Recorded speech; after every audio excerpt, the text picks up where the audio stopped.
एक महात्मा थे, उनका सामान चोरी चला गया। तो जो उनकी सेवा में रहता था उसे शिकायत की और कहा कि तुम सिपाही हो, पास में थाना है और सामने मैं मैदान में पड़ा हूं, मेरी चोरी हो गई, रिपोर्ट लिखो।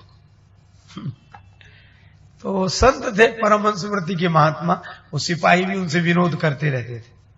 तो किसी सिपाही ने उनका सामान रख दिया था, रिपोर्ट लिखो। क्या क्या सामान गया? महात्मा बोले सुनो, एक आसन चली गई है बैठने वाली, अच्छा, एक गद्दा चला गया है, गादी चली गई बिछाने वाली, ओढ़ने का कंबल रजाई वो भी चली गई, छाता चला गया, कोट चला गया, ओवरकोट सब। सिपाही बोला सब चीजें लिख ली, पर इतना तो सामान ही नहीं था तुम्हारे पास, हम ही तो ले आए और साधु होकर झूठ बोलते हो कि ये चला गया वो चला गया। वो अंदर गया, ये गूदड़ी ले आया, बोले ये रही। महात्मा बोले सब मिल गया, सब मिल गया, सब। बोले सब कैसे? महात्मा बोले इसको बिछा लेते हैं तो गद्दी आसन हो जाती है, सोते हैं लंबा बिछा लेते हैं तो गादी हो जाती है, ओढ़ लेते हैं तो कंबल हो जाती है, ओढ़ के ज्यादा सर्दी हो और ओढ़ के बैठ जाए तो रजाई हो जाती है, और लपेट कर चल दे तो ओवरकोट हो जाता है, सिर पर रख ले तो छाता हो जाता है। सब मिल गया, सब मिल गया, सब। एक में ही सब है कि नहीं? मैं भी आपसे निवेदन कर रहा हूं, अगर आपको सब सुख चाहिए, सब, तो एक का आश्रय ले ले। किसका? जब भगवान ने कागभूषुंडी जी से कहा कि कागभूषुंडी मांगो वर अति प्रसन्न मोहि जान, कागभूषुंडी वरदान मांगो, मैं तुमसे बहुत प्रसन्न हूं, कहो तो तुम्हें ज्ञान दे दूं, योग दे दूं, सिद्धियां दे दूं, वैभव दे दूं। कागभूषुंडी जी कुछ मांगे ही नहीं। भगवान बोले मन में क्या सोच रहे हो, मांगो ना। तुलसीदास जी बोले मैं समझ गया कागभूषुंडी क्या सोच रहे हैं मन में। प्रभु कह देन सकल सुख सही। भगवान तरह तरह के प्रलोभन दे रहे हैं, लेकिन एक चीज देने के लिए नहीं कहा, भगति आपनी देन न कही, भगति ही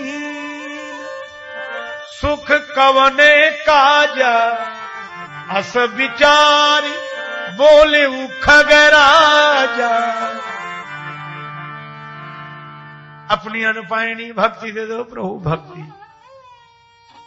भगवान मुस्कुरा पड़े, तुमने कुछ नहीं मांगा, भक्ति मांगी। हाँ प्रभु, भक्ति। भगवान बोले सुन बायसते सहज सुजाना। भगवान ने कहा कागभूषुंडी तुम तो सहजता में ही चतुर हो, काहे न मांगसी अस वरदाना। तुमने भक्ति मांग ली ना, अब कुछ मांगना ही नहीं पड़ेगा। क्यों नहीं मांगना पड़ेगा? सब सुख खानी भगति ते मांगी। भक्ति का जहां जहां वर्णन आया वहां कहा गया सब सुख खानी, भक्ति सकल सुख खानी। भक्ति समस्त सुखों की खानी है। भक्ति में सब सुख है, लोक का परलोक का, सारे सुख भक्ति के आते ही सब आ जाते हैं। जैसे महात्मा की गूदड़ी मिल गई तो सब मिल गया, भक्ति मिल गई तो सब मिल गया। और इसी तरह, और ये भक्ति है किसके पास? ये भक्ति देने का अधिकार हनुमान जी के पास है। राम रसायन तुम्हारे पासा, सदा रहो रघुपति के दासा।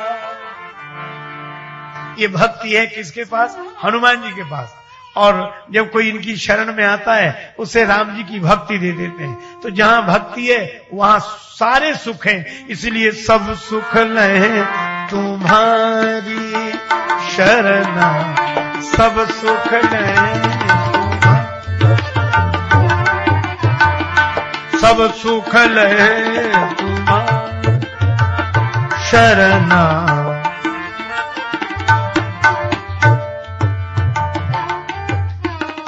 पर एक समस्या सुख के साथ,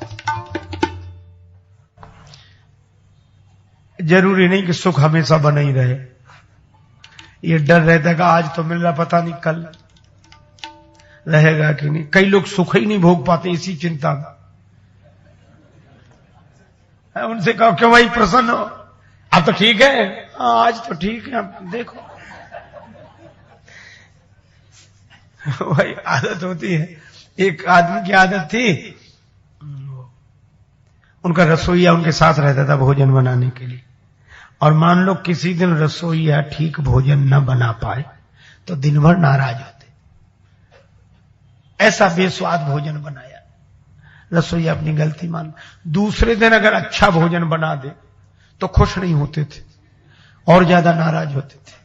रसोईया कहता आज क्या बात है, आज भोजन, आज तो बड़ा स्वादिष्ट भोजन बना, तो नाराज काहे को? बोले जब इतना बढ़िया भोजन बना लेते थे तो कल क्यों नहीं बनाया था फिर ऐसा। तो बहुत लोग सुख मिलने पर भी सुखी नहीं हुआ। अब आज तो ठीक है, हाँ अभी तो ठीक है, लेकिन आगे का क्या। अच्छा, ये डर बना रहता है, सुख आ गया ये खुशी है, लेकिन चला ना जाए, चला ना जाए। मैं आपसे एक बात कहता हूं कि हनुमान जी की शरण में रहने से एक लाभ यह भी है कि सुख मिलेगा, पर आपका सुख कोई नहीं छीन सकेगा। क्यों नहीं छीन सकेगा? क्योंकि हनुमान जी सारे सुख देते हैं और उसके बाद उन सुखों की रक्षा करते हैं। तुम रक्षक काहू को डरना, तुम रक्षक काहू को डरना, सब सुख लें तुम्हारी शरणा, सब सुख लें